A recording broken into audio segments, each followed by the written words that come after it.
the Red Sea. It's more than just a stretch of water.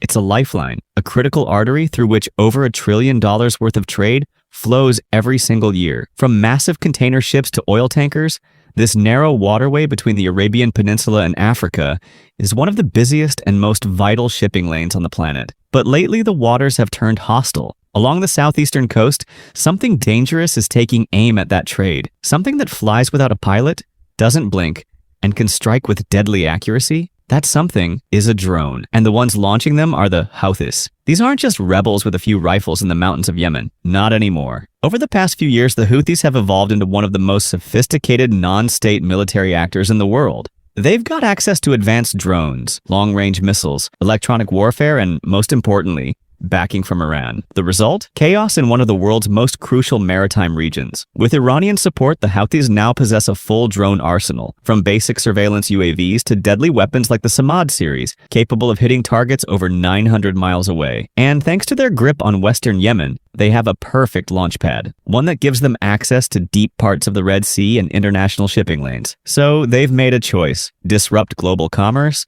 strike Western naval assets, and force the world to take notice. But this isn't a random campaign. The Houthis are playing the long game. Their strategy is almost like a chess match. Launch waves of cheap, expendable drones to confuse and overwhelm defenses. Then, when the timing is right, follow it up with a hard hit, a precision cruise or ballistic missile aimed at a specific high-value target. From November 2023 to March 2024, the Mason and other warships operated in the Red Sea as part of a growing effort to counter the Houthis. But what's remarkable is that the Mason didn't rely solely on missiles or guns. Instead, it turned to something far quieter, but just as powerful: electronic warfare. Instead of firing back, the Mason jammed enemy drones out of the sky. Using advanced systems like the AN/SLQ-32, nicknamed Slick 32, the ship could blast electronic noise across the same frequencies the drones used for navigation. In simple terms, the drone would lose its signal, stall mid-air, and crash into the sea. By early 2024, the Navy had turned the Red Sea into a proving ground for modern electronic warfare. But the Mason wasn't alone.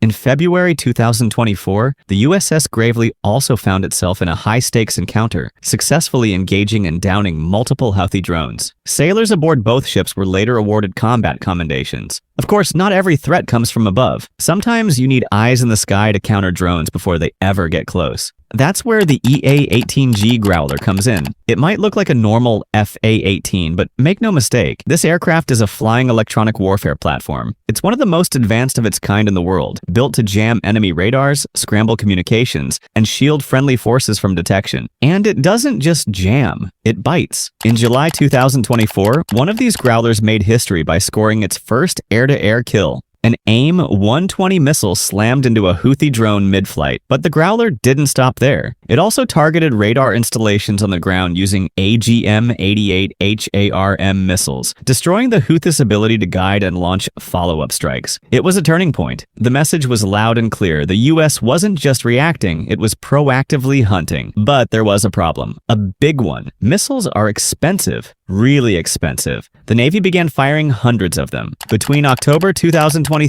and March 2025, the U.S. Navy fired more air defense missiles than it had during the 3 decades following Operation Desert Storm. But none of that matters when the threat never stops. And the Houthis are far from running out of firepower. Their missile arsenal has grown. There's the Rubs and Mandab cruise missiles, 24 to 49-mile ranges. Then there's the Iranian-made Quds and Seir series, capable of striking targets hundreds of miles away. And don't forget ballistic missiles like the Falak and Tankil, both with ranges over 300 miles. This firepower has allowed them to make some bold moves. On March 17, 2025, they claim to have bombarded the USS Harry Truman aircraft carrier for 7 continuous hours using drones, cruise missiles, and ballistic missiles. So the Navy turned to another old friend, the ship's main gun. Onboard Arleigh Burke-class destroyers, the 5-inch gun was once seen as obsolete, a relic of an era before guided missiles, but now these cannons are being used to shoot down low-flying drones that come in too fast or too close for missile systems to catch. In June 2024, the Defense Innovation Unit put out a call to the private sector. The mission: build a low-cost kinetic weapon system to shoot down drones the size of motorcycles.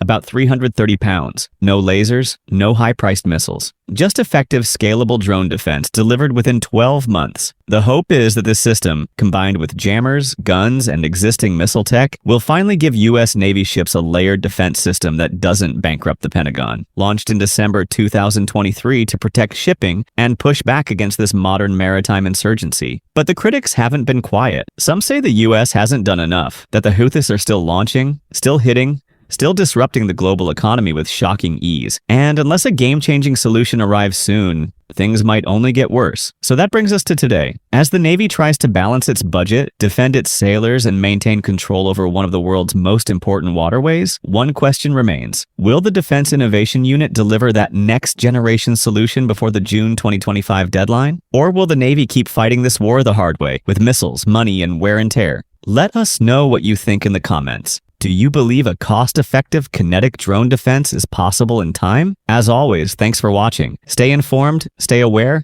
and we'll see you in the next one.